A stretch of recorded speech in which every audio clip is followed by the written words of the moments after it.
2013 series on community-based solutions linking adaptation and development.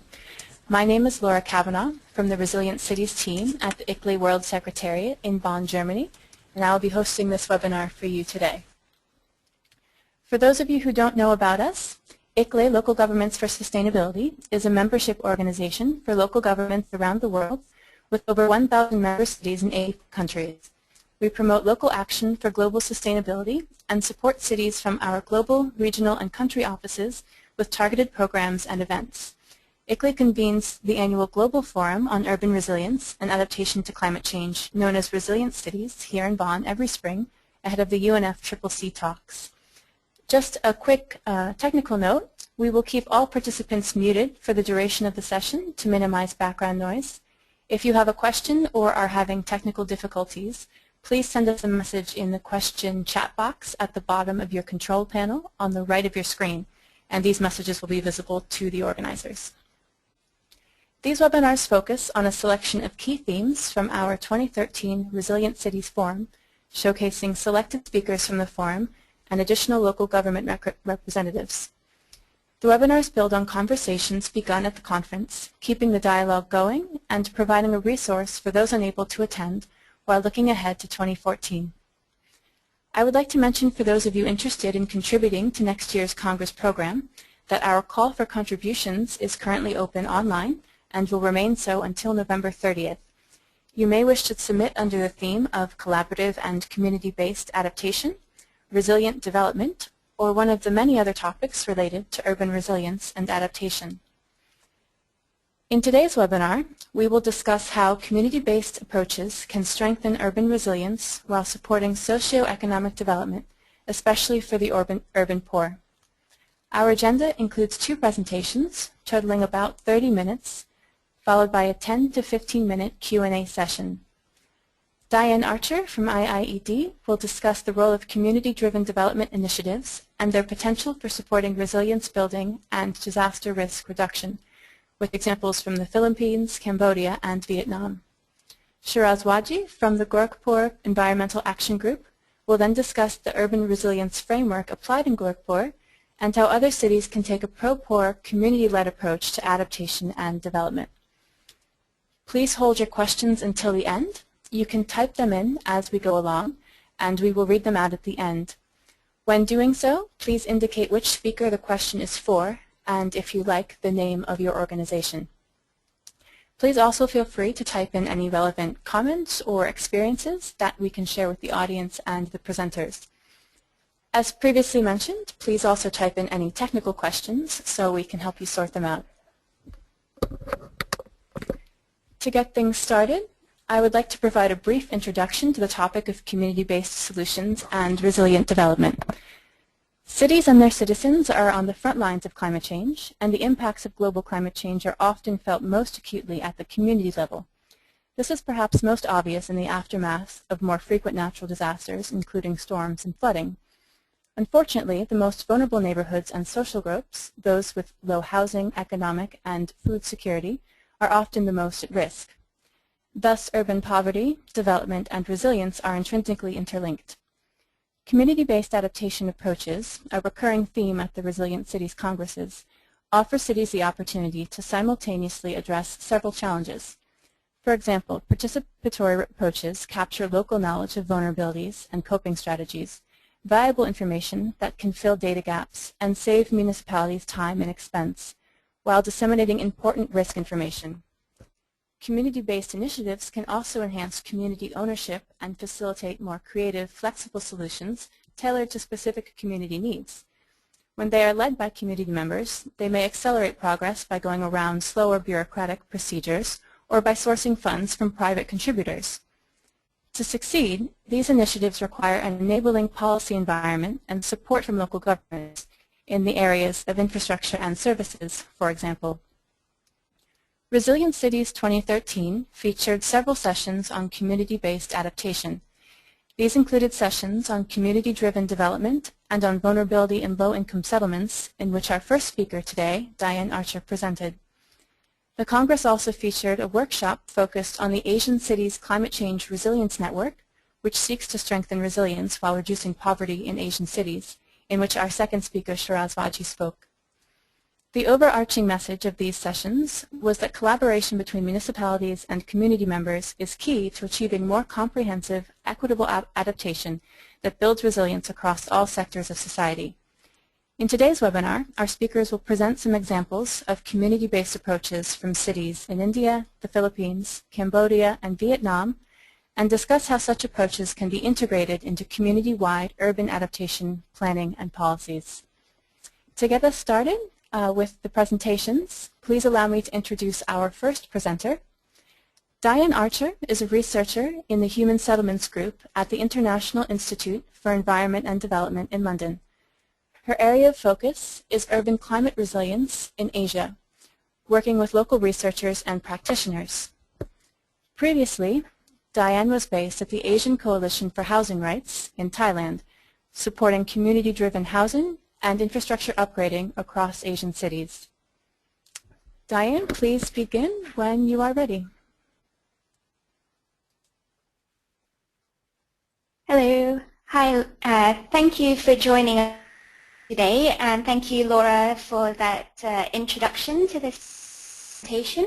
As Laura said, I work at the International Institute for Environment and Development, IIED, which is an independent research institute based in London.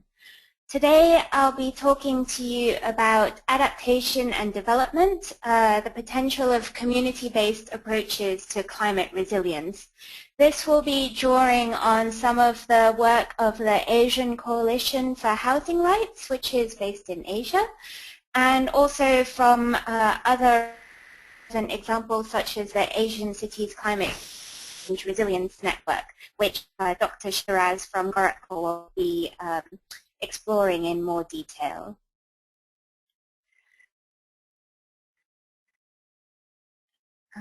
Just trying to change slides. Is that working?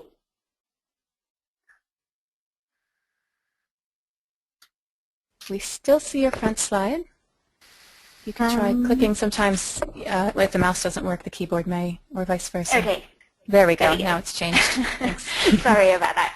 So just to give some brief background and context, I'm sure you're aware that 1 in 7 people across the world live in urban informal settlements, which represents over 1 billion people. And the residents of these informal settlements are often very much more exposed to hazards because they have to settle on land which is quite marginal, which might be quite exposed, for example, on riverbanks or on hillsides that are prone to landslides. Because they live in informal settlements, they might not be provided with the necessary infrastructure that can play a hazard-reducing role, such as paved walkways or staircases or drainage infrastructure or adequate sanitation infrastructure. At the same time, they lack secure tenure, and this means that they have no legal protection against eviction. If they have no secure tenure, that means they might not have a legally registered address, which means they have no voting rights, no access to local hospitals, schools, social security, and so on. It also means they might not be provided with formal services such as electricity and water supplies. And if they lack the adequate documentation, they cannot insure their houses against fire or other disasters. In sum, this all contributes to building a very strong, vulnerable context, because they're not only exposed to hazards by living in risky sites, they're also very sensitive to external shocks because they don't have insurance, for example. And they might lack the appropriate adaptive capacity of moving beyond merely coping with disasters to actually planning ahead, because they might lack the income and, of course, the tenure that would encourage them to invest in their housing and communities. So vulnerability is just physical, it's also a combination of social factors which make those living in urban informal settlements very vulnerable to the impacts of climate change. same time, there is a recognition that the adaptation to climate change is not merely taking actions that are solely climate change focused. Development-based activities also play an effective role in adapting communities to climate change or in building their resilience to future climate impacts. These are a couple of quotes from the IPCC report on extreme risks to extreme events and disasters. And as you can see, it does say that the most effective adaptation and disaster risk reduction actions also offer development benefits in the short term as well as in the longer term, contributing to the reduction of vulnerability of these populations. So there's a need to address underlying drivers of vulnerability beyond merely the physical drivers as well. So what I will be talking about today are some examples of these new urban relationships or new ways of addressing some of these underlying drivers of social vulnerability, the inequalities that exist in power relations between the urban poor and other actors in the city. So of course the local government plays a role not only in building and investing in cities, but it also plays a role in supporting communities in other ways, such as by informing the actions taken by households, providing the necessary disaster risk information, for example, providing the necessary information about how to access certain services, and also to facilitate actions taken by private actors at the community. Local government, of course, can also fund actions at the local settlement level. And at the same time, on the wider institutional scale, government plays a role in shaping the policy framework in which all of these actions taken by communities, by households, by individual actors take place. And they have a role in providing the networked infrastructure. So for example, community-level drainage systems need to connect into wider city-level drainage systems as well. So in order to achieve all of this, there needs to be a new way of working between local citizens, especially urban poor citizens, and actors from the government. And this means moving beyond merely very localized small-scale projects in individual communities to addressing broader structural issues and institutional issues at the citywide level. So one example of this attempt citywide action to change relationships is the Asian Coalition for Community Action, or ACA program, which is being implemented by the Asian Coalition for Housing Rights based in Bangkok. And this program is taking place across 19 countries in Asia, and there are essentially two main parts to the program. The granting of collective loans and grants to communities for two purposes, for infrastructure projects and also for housing projects.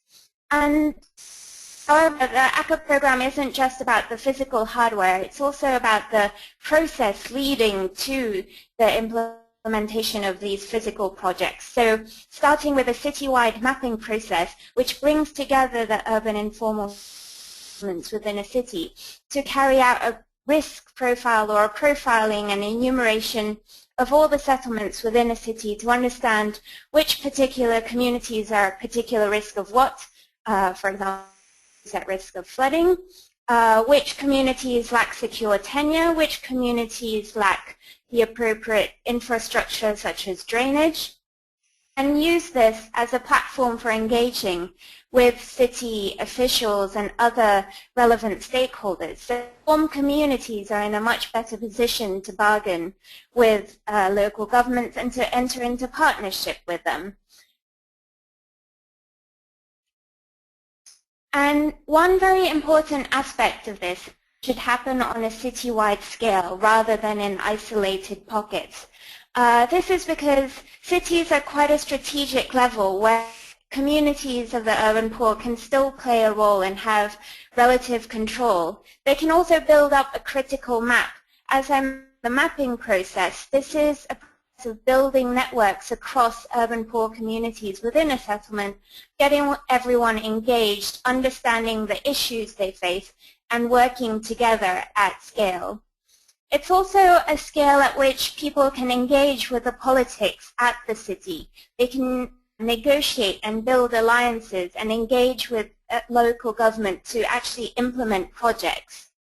And from the city scale, they can build up and start to influence national level processes as well. And there are many examples where the processes are scaling up to various cities and having an influence on how urban poor communities are regarded in a national scale in their institutional frameworks. So just to give you some case studies here, the top photo shows a settlement in Mandaue in the Philippines where households belonging to the Homeless People's Federation of the Philippines, which is a network of the urban poor, negotiated to secure land tenure, and they actually got free government lands from the government on which to build their homes. And these homes were funded with various sources, with infilling of the site being carried out to reduce the risk of flooding, and then housing construction on top of that. Another example below is an ACA project, infrastructure project in Davao City in the Philippines, and on the right-hand side of the photo is the sea. And what the community did here is they obtained a $750 loan to build the seawall. And if you can see, part of the seawall gets larger towards the front of the photo. So the further away, the narrower bit of the wall was built by the city, and then they ran out of funds. But this initial building of the first stretch of the wall was enough demonstrate to the local government their capacity and willingness to engage to improve the local settlement. And so the government stepped in and continued the wall and finished it off, and also paved the to the settlement, which facilitated the community's access to livelihood opportunities outside. This is another example from Cambodia, where some squatter settlements were, some squatter households were facing floods on a yearly basis, as you can see right on the river's edge, and they were also facing the threat of eviction. And through negotiation, the community were given free land from the provincial government, quite near to where they were to begin with, so this didn't affect their livelihood opportunities. And this was actually the first case in Cambodia of a community being collective community land title. The government also provided some infrastructure, and ACA housing project loan was used to finance the houses. And in Cambodia, there are actually many examples of the provincial government being willing to provide for urban poor communities.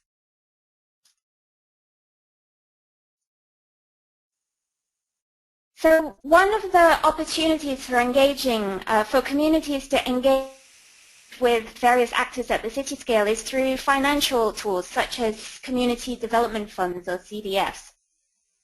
And these basically pull together the funds from various community savings groups within a city and provide loans or revolving loans for funding initiatives as prioritized by low-income groups. And this is also a way of encouraging collaboration with other stakeholders by acting as a conduit for leveraging additional resources, whilst the urban poor groups retain the management control over the funds. So the funds can act as a platform for engagement by having community members, city officials, NGO members, private sector actors sitting together on a committee to decide how to allocate the funds to various community groups. So it's a way of bridging the gap between small-scale household-level investments and the necessary larger-scale infrastructure that's much more expensive as well.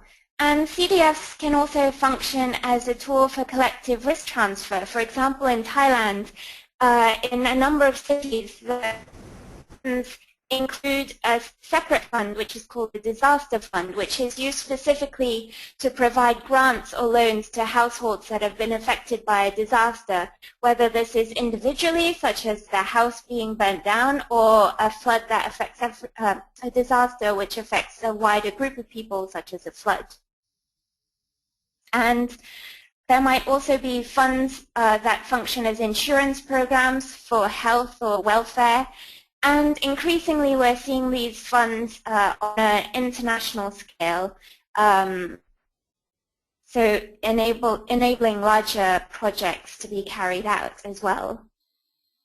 And I recently was in Vietnam just 2 weeks ago, and I actually came across an example of a community adaptation fund. And this is a fund that has been seeded by GIZ in partnership with the Da Nang city government in Vietnam, and also ACVN, which is the Association of Vietnamese Cities. And this functions very much like the funds I mentioned just before, though it does have a specific focus on adaptation to climate change. So providing grants and loans to households for adapting their houses to storms. And also, they're now thinking of communal measures that the fund could finance, such as planting trees along the coastline. This fund was just initiated on the 1st of September of this year, so it's still at very early days, but it's an interesting example. Also in Da Nang is an ACERN project, Asian Cities Climate Change Resilience Network funded project, to provide individual loans to households to reinforce their roofing of storms. And this is a different case study in that it's individual loans rather than collective loans, but it's very successful in that after Typhoon Nan a few weeks ago, an assessment showed that only one house out of the 245 beneficiary houses was affected by the typhoon. So returning to the IPCC report, there are quite a few approaches to adaptation and reducing risks of disasters if we're looking at urban low-income communities. And I've provided a few examples of these, but of course, due to time constraints, I haven't been able to go into much detail. But from the examples in Asia, we see that the way to reduce exposure can be either by putting physical infrastructure, such as the community-funded seawall in Davao in the Philippines, or relocation, as in the case of Cambodia, where that is the most appropriate solution to reducing risk. There's also ways of transferring risk or sharing risk through mechanisms such as community development funds, with funds set aside for dealing with disasters.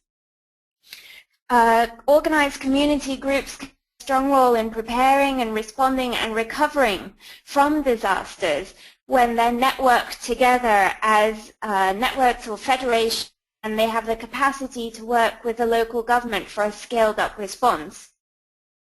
They can reduce vulnerability by addressing the underlying causes, such as securing tenure and ensuring sources of income, for example, by livelihood loans through community funds and savings groups.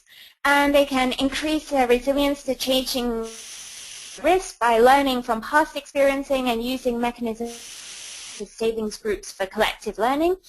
And finally, this all has a transformative impact by empowering the urban poor to act collectively through platforms for collaboration, with ultimately beneficial impacts not only for development but also for their longer-term resilience to climate risks.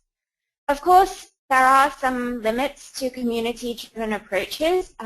What actions are taken still need to be shaped within the broader institutional structures, such as building codes and the legal system. But at the same time, there might be instances where the building codes are unfriendly to the needs and restrictions that the urban poor face, and so there might need to be negotiation to allow bylaws, for example. Finally, as well can be a limitation because very often it has to come from the national or international levels, and how does it reach the community level? Again, community funds might be a possible route for funds reaching the community level. There's of course a need for government support for actions taken up at a large scale. But again, for this to happen, community action is required to press for this.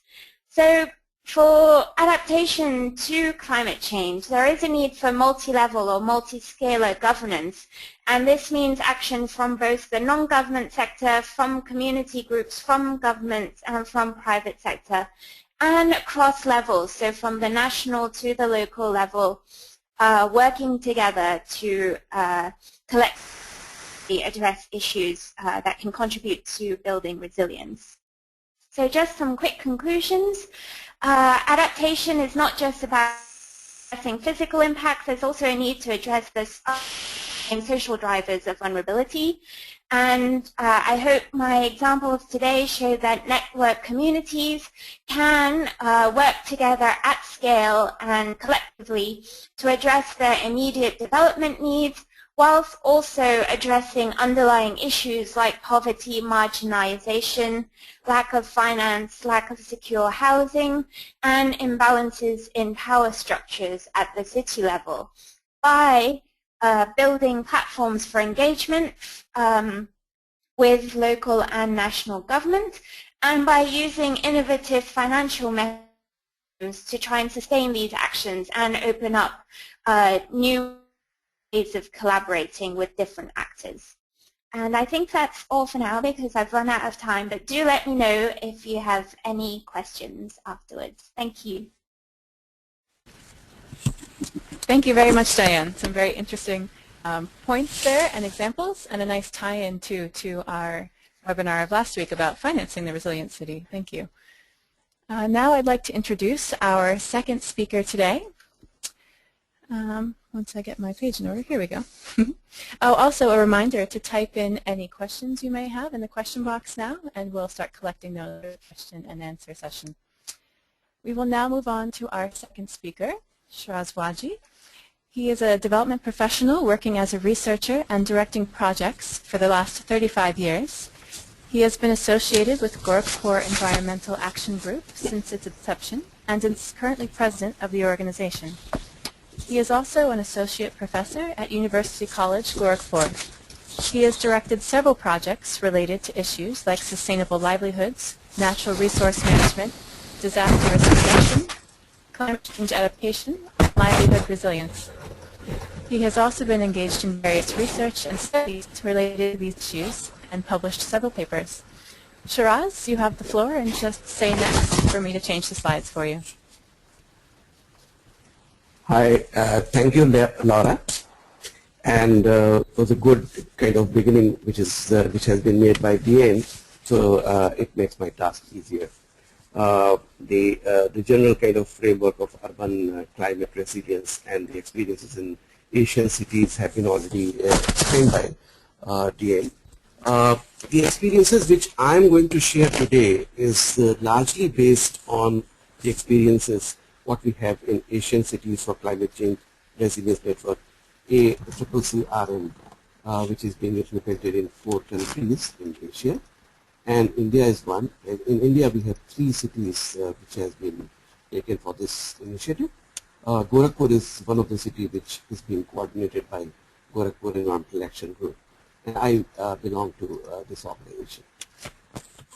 One of the key challenge actually to begin with in terms of involving communities in the urban climate resilience was a general perception and understanding of climate change amongst the communities.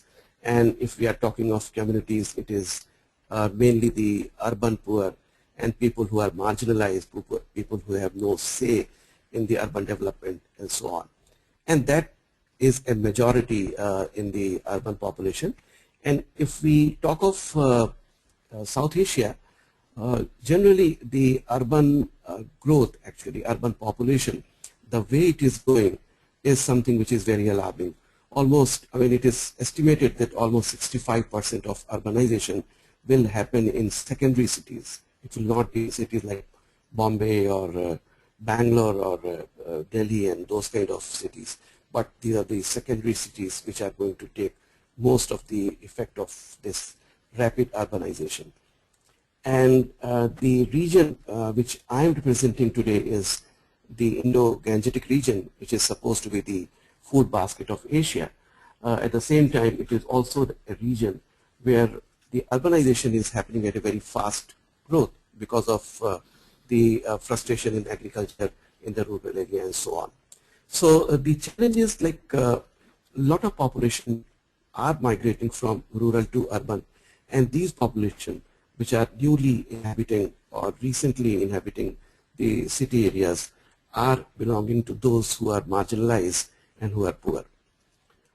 This adds to the existing population in the urban setup, which are poor and which have less control over the resources. Can I have next slide, please?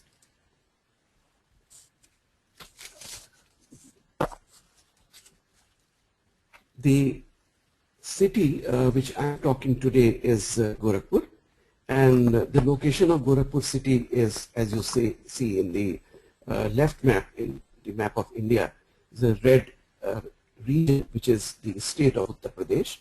It is almost in the north and just adjacent to Nepal Himalaya. So this state actually has so many districts, and in one of the district, Gorakhpur, the city Gorakhpur is located. The lower map actually, which shows most of the yellow areas and the green areas, are the specification of the city, where low-lying areas are quite high, and the areas actually which are low-lying are quite big. The total population of the city is approximately 0.69 million, and the area is 147 square kilometers. The rainfall is good actually. In the whole of Indo-Gangetic region, we are blessed with good rainfall and good climate for agriculture production. So rainfall is good, but at the same time, it is also the area which is affected by floods. The floods actually which are coming mostly from Nepal Himalayas. So we are prone to floods followed by waterlogging because the slope gradient is very, very low. And in this region where we are coming from, this is the region actually where the slope gradient is almost 20 centimeter to 3 meter a kilometer kind of gradient. So very low gradient. That means that even a small obstruction will cause waterlogging. So this area is flood and waterlogging prone. The urban population, actually the lot of poor who are residing, and as you see in this data, the total slums in Gorakhpur city alone is about 110, and almost 33% of the population is living in slum-like situation. We have in the city, we have 70 wards in the city, and out of these 70 wards, as you see, almost 31%, almost 50% of the wards are waterlogged. There is no solid waste management system in the city. The drains are open, and the underground sewage system is only capturing to almost 22% of the population in the city. So that means the whole city is represented by poverty, then the lack of basic services and the competition for the basic services. In that situation, the poor people actually who are marginalized, they have less access to basic services, and the people who are migrating to the city are competing with the existing limited basic services. And the whole city is affected by waterlogging.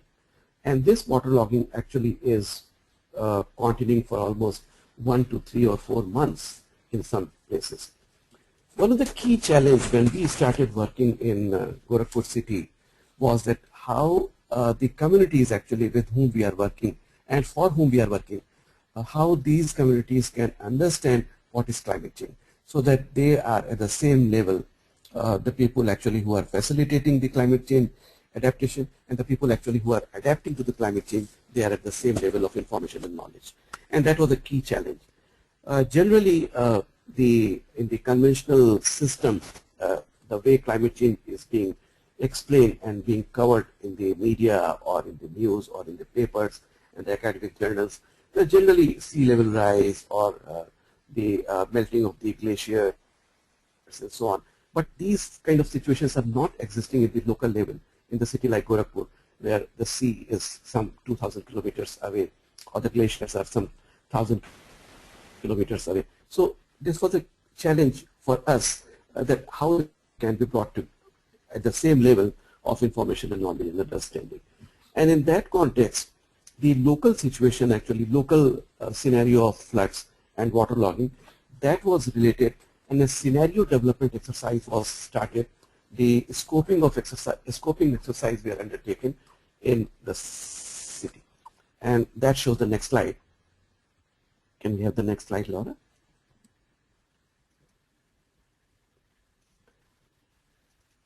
This was the approach, actually, how the people, especially the poor people, they can foresee the impact of the climate change, and they can take the initiative, and the climate change adaptation in the urban context becomes people-led. So there are three situations. One is the poor governance in the cities like Gorakhpur, that is there. The economic growth is, it depends, that there can be a slow economic growth, there can be a fast economic growth, but there are different scenarios. And the third is the risk. More rainfall, the climate change projection for Gorakhpur city, the way it projected the future climate is like, one is the rainfall intensities will increase, although the average rainfall is going to be same, but the rainfall intensities, that means more rainfall in fewer days, are going to increase. That means more waterlogging like situation. The second is the increase in the maximum and the minimum temperature in a micro situation of Gorakhpur city that has been recorded. If you look at the data which is existing for the last 100 years, there is a clear kind of rise in the maximum temperature and dip in the minimum temperature, and of course an increase in the humidity.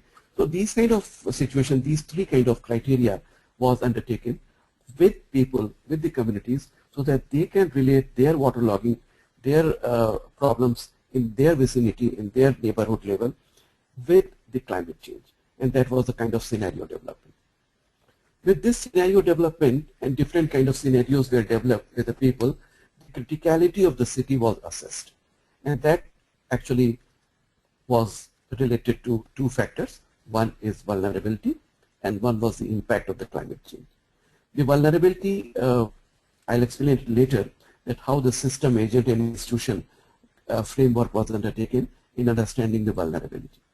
And then the impact on the city, like unplanned development of the city, lack of enforcement of the regulatory provisions, depletion of buffering zones, peri-urban agriculture, and so on, the groundwater contamination, increased water and vector-borne diseases, increased water stagnation.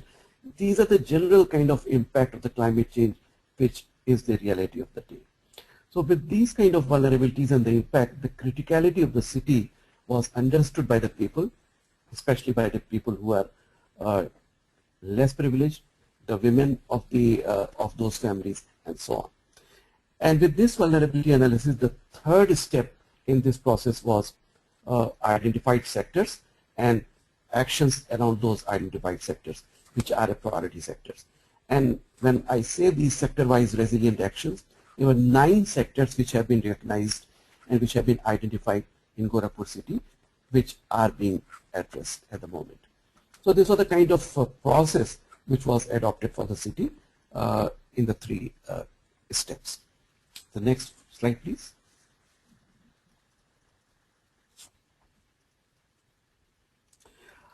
This is the resilience framework which was adopted, and in this process there are 2 circles. One is this, the left circle is understanding the vulnerability, and the second circle is the resilience building or the resilience strategy development.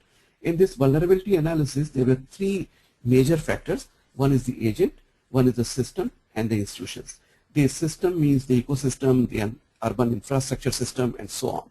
The agent means the people of the city, the actors, the officials, staff, and so on.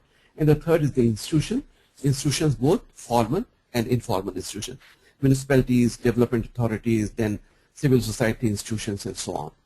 And these three factors actually, these three aspects actually, they are affected by climate disruptions.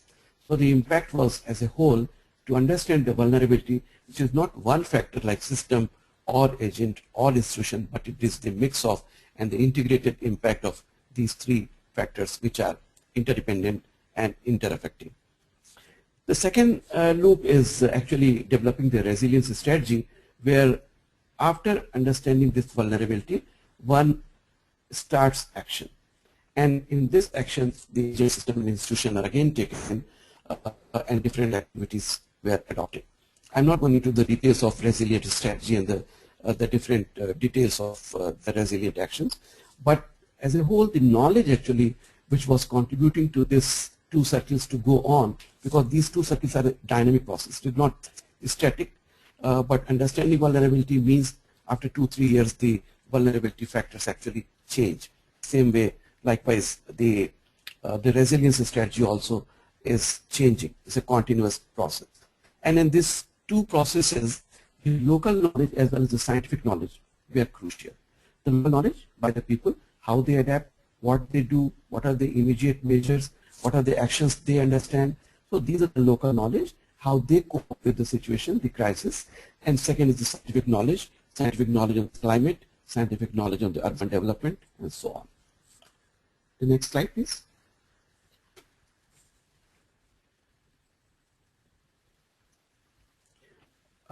In this process, actually, the effort which was taken up in Gorakhpur city was that the agent, in this situation, the agent were taken as a priority.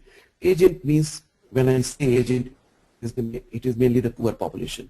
So people actually who have been capacitated in this process, and they have taken the action for the ecosystem development or for the conservation of the ecosystem, enhancing the water holding capacity of the city, conservation of the water bodies, and so on, and also advocating and asking for their rights and their interest in terms of infrastructure development. At the same time, the institutions were influenced so that the pro-people policies are evolved, pro-climate change adaptation policies were enforced, and the disruptions ultimately have lesser impact. So that was the kind of scenario which was the people-led or agent-led system which was taken in this systems thinking. The next slide.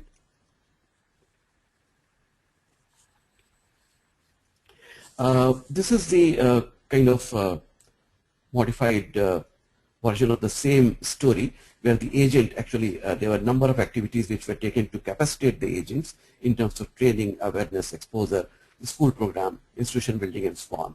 And with this agents, actually the people of the city, actually they took the lead, and the actions and the advocacy started at the neighborhood level, the ward level, and the city level. And in those things and those situations, both physical and the infrastructure level or the ecosystem level activities were undertaken in terms of conservation of water bodies, the open areas, the green areas, the basic services, the water bodies, and so on. At the same time, the institutions were influenced for regulatory provisions to be enforced, improved civic services, resource mobilization, policy influences, and so on. So that was a kind of mechanism by which the agents were capacitated for the pro-poor and pro-resilient physical and infrastructure services and the institution building. Next one. Next slide, please. This is one of the example actually how the institutions, the informal institutions, they have been evolved and they are working. There are some thematic committees at the ward level, then on the upper line actually which shows. Then at the ward level there is a community institution actually which is working, and at the same time there is a city level kind of civil society which has organized for undertaking these initiatives. So the informal institutions, they are more active, they are proactive in terms of advocating for the urban climate resilience and they are taking an informed decision because they know, they understand what is climate change and what has to be taken is being dealt jointly by the formal institutions like municipality, development authorities, and the community institutions at the different level, the community level, the ward level, and the civil at the city level. So there is a full-fledged civil society institution which is also working at the city level that is working also for the facilitation or the liaisoning between the poor people and the government. The next slide, please. This is one example. I'm not going into the details of this slide, but this is a causal loop diagram which helped a lot. And in this, on the left side, you see these two circles. One is this is one of the example of how people started working on the drainage situation of the city at the neighborhood level. And one is the drainage at the current level, and one is the circle which is drainage at the desired level. But this whole process actually is linked to people's perception, which is on the right side, this loop actually, which shows that the perceptions and the priorities are to be defined by the people, the poor people. So they identify their priorities, they identify their interests, and they actually take the action for converting the current level of drainage situation to the desired level situation. And in that process, advocacy and actions are taken up by the people and influence the formal institutions like municipality for taking the appropriate actions. The next one. This is some examples how the actually people, they have taken the initiative. One of the example actually that how people, the poor people, they took the initiative. They themselves contributed resources, and they also contributed labor in making the drains, which is on the scientific basis, that where is the gradient and so on. So kind of synergy of local actions and the scientific knowledge. Then some peri-urban agriculture processes where the green areas have been increased and low input agriculture has been promoted in the peri-urban areas. So providing more green areas, more absorption capacity, more buffering capacity to the city. So next one is another set of photographs which shows what has been the impact of the community-led process. This is the kind of situation that the road actually which was existing earlier, and now how the people have come forward, and with the people's pressure and the lobbying, the municipalities they also yielded, and they also contributed for construction of roads and drains and so on. So it's kind of a win-win situation where people have taken the initiative and municipality have responded, and it is a kind of joint initiative which exists today in the wards. One of the ward actually which has been taken for the micro level action. The last slide actually, can I have the last slide please? This is the kind of impact of the whole process, how the people-led process or the agent-led process and the community institutions, they have helped in improving the urban resilience. Some of the key success areas are like the wetland, the greenland area in the city has increased. We are providing more buffering capacity, providing more absorption capacity and the water holding capacity to the city. That means lesser impact of floods and waterlogging. Then the second is the disaster risk reduction and the climate change approach. There is a synergy between these two, and the government has also undertaken this process, how development, disaster management and climate change adaptation, they work in synergy. Then there are identified regulatory provisions in the existing laws, in the existing policies of the Gorakhpur Development Authority, Gorakhpur Municipality, around the 9 priority sectors which have been identified for the city. The city sanitation plan, because of the pressure and the people, the informed and informed advocacy, there is that the government is also responding. There is a submission of a proposal for the city sanitation plan by the municipal corporation. The ward level actions are there, like solid waste management system have been increased, have been enforced. The climate resilient agriculture is being undertaken. Resilient housing is one key example where the model houses actually help people to adopt what are the kind of low cost resilient housing which can be adopted by the poor people. Health awareness, the self-centralized, self-managed, decentralized solid waste management system and so on. Ultimately leading to ward level micro resilience plan. So kind of reversal of the planning process in which bottom-up approach have been undertaken, where the neighborhood level actually is culminating into ward level action, the ward level action leading to zonal action, and finally the zonal action contributing to city level actions. The kind of reversal of mechanism of planning and action which ultimately resulted. So that was the story of Gorakhpur city in brief. Thank you so much.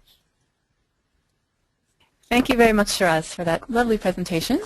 And now we will move straight into the question and answer session. We'll take about 10 minutes, beginning with the questions that we've already collected. If you would like to answer a question, please send a message in the question chat box and indicate who you would like to answer it so we can pose the question for you. Our first question today is for Diane. It's from Aline Rabbani, Urban Learning Hub Leader in World Vision Middle East and Eastern European Office, who writes, first of all, thank you, Diane, for the interesting presentation that combines both theory and practice. I'm very much interested in the notion of city-wide scale that you have mentioned.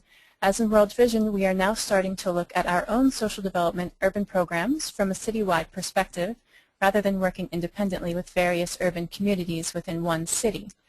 Do you have a more elaborative narrative on this notion? And can you recommend some resources to look at to build the rationale for city-wide programming? Diane?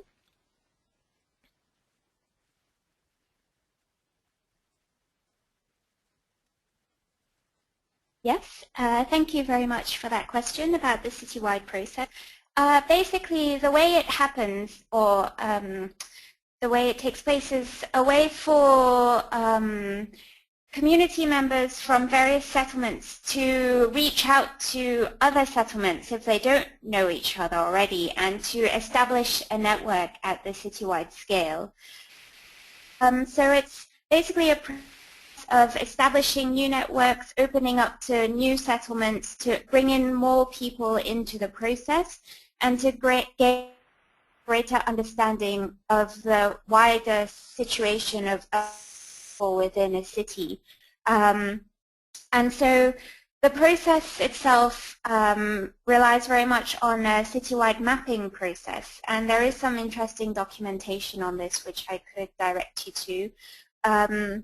For example, community leaders, community activists from a particular settlement will go around the city and try and collect data from other settlements. So it is very much a people process. It's done by fellow urban poor residents who go to various settlements, try and identify the scale of the settlement, the population size, the tenure status, identify problems that might exist or risks that might exist, such as flooding, identify what needs there are in terms of infrastructure and housing provision, and basically draw up a large map which plots out all the settlements in the city, and which might also plot out vacant sites which might be possible relocation sites if necessary.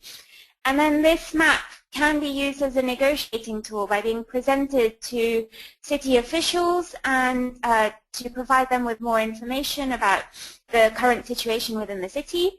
Of course, there might also be some possible problems with this, and it very much depends on the relationships existing within the city. For example, there might be a risk that if poor communities present the city officials with a map of all the urban poor settlements within the city, it might be used as sort of eviction tick list because that provides them with the information.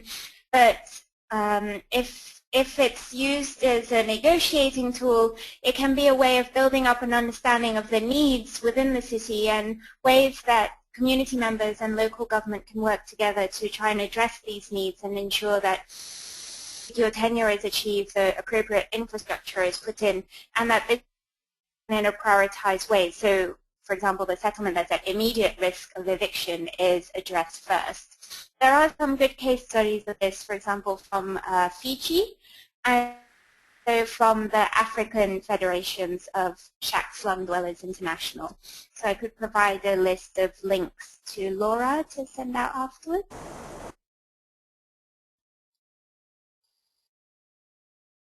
Yes, thank you. We could send that information out in a follow-up email. That would be great. Anything else to add, Diane, before we move to the next question? I hope that. Great, thank you.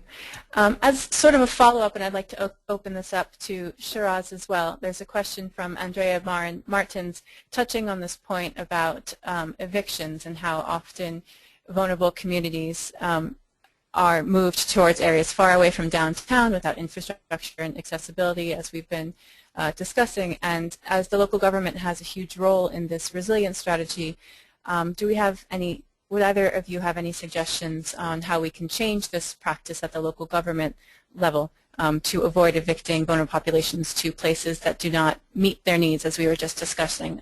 Shiraz or Diane, if you'd like to elaborate, or Shiraz, if you have more new points to contribute on this question? I will add to one issue actually which works very prominently is the builders lobby and the land pressure actually, which is coming in a big way in the cities. And actually it is more kind of informal, or the private sector which is creating pressures. And because of the lack of or apathy of the city government, the enforcement of the provisions like maintaining the green areas and so on, because of that actually people. And the second is the reduction in the agricultural kind of mechanism in which the agriculture is becoming more and more cost intensive. With this cost intensiveness, the net gains of the farmers are decreasing. And because of that actually they are leaving the land in a frustrating way, and selling the land becomes a very obvious option for them. So one is that the way this initiative has worked is that peri-urban agriculture has been improved to make it more cost effective. And when it is more cost effective, then there is less tendency of selling the land to the builders. The second is the enforcement of the green area. In the master plans in each city, there is a provision of maintaining the green areas. But unfortunately, because of the pressures and the corruption and so on, the builders lobby actually they succeed, and ultimately the poor people are evicted outside. But at the same time, the poor people are also very useful in terms of the urban development. That also is being realized gradually by the people of the city. So yes, the lack of enforcement of the policies is one, and the second is the lack of effective mechanisms of productive agriculture and maintenance of the green area, and the third is the encroachment of the open spaces like water bodies. Gorakhpur city has had 103 water bodies which actually provided the water holding capacity to the city. Now it is almost 18 which are left in the last 20 years. So the kind of very fast kind of encroachment of this open area is again one of the key factor for adding to the vulnerability of the city. Just to add on to that, I think one of the key things that the citywide process of mapping can show is that it can identify the hazards faced by the settlements, and it can also identify other possible sites for relocation, but it might also demonstrate that other potential sites are equally at risk to particular hazards.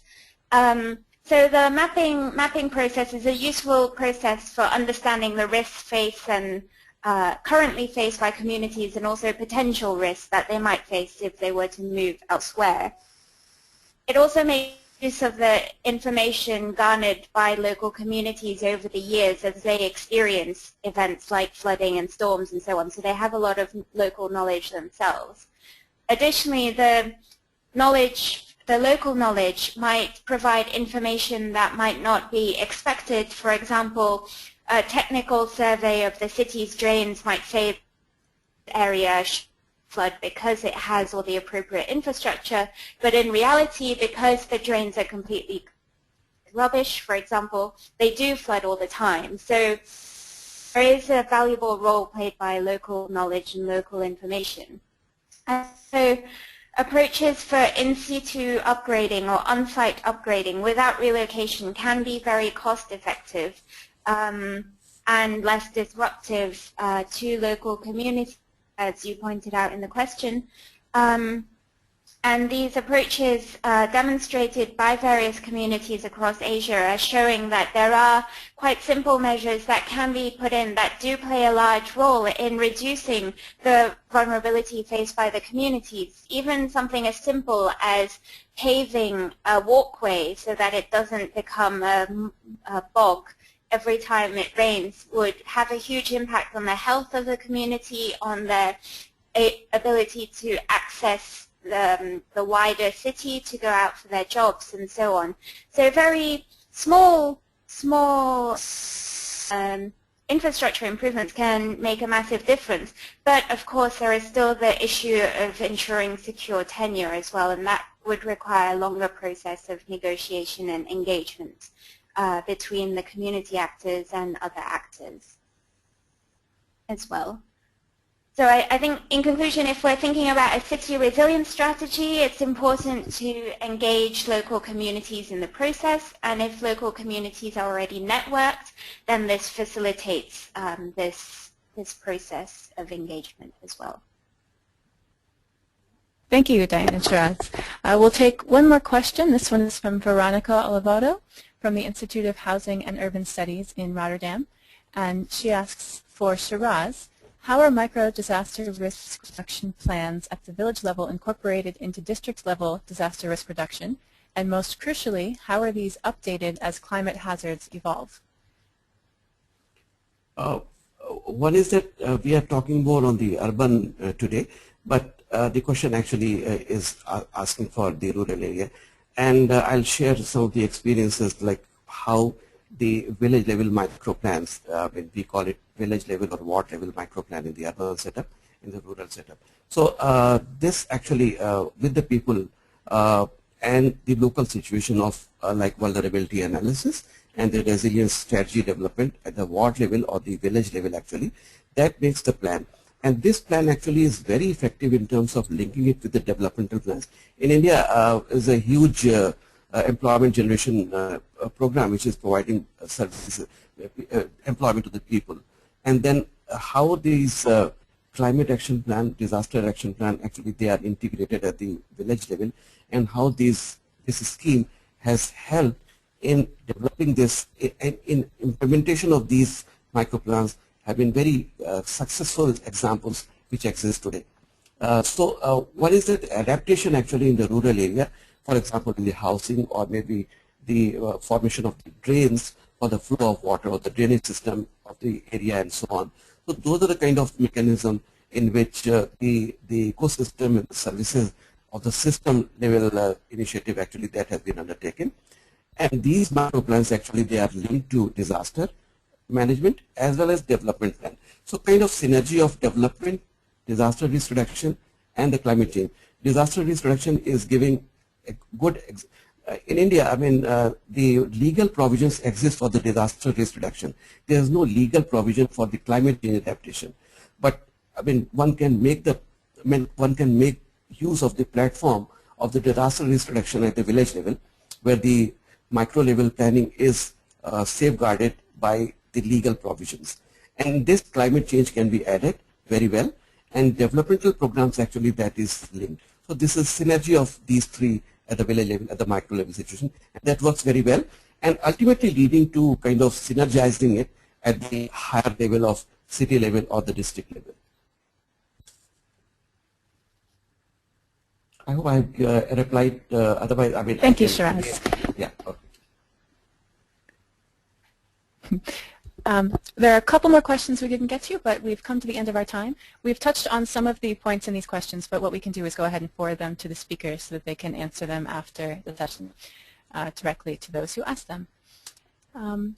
We would like to conclude the webinar and give a warm thank you to Diane for sharing their thoughts and experiences, and to all of you and engaging with us in the discussion today. We have been recording this webinar, and it will be made available on our website on the page for this webinar shortly, together with both presentations.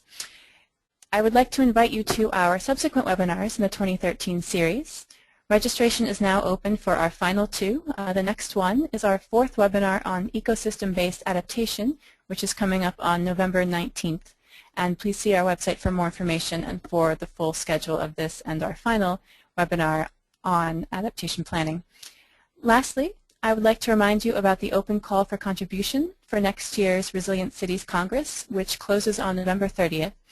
Resilient Cities 2014 will be held May 29th to May 31st in Bonn, Germany. Thank you all for joining us today, and have a lovely evening or day.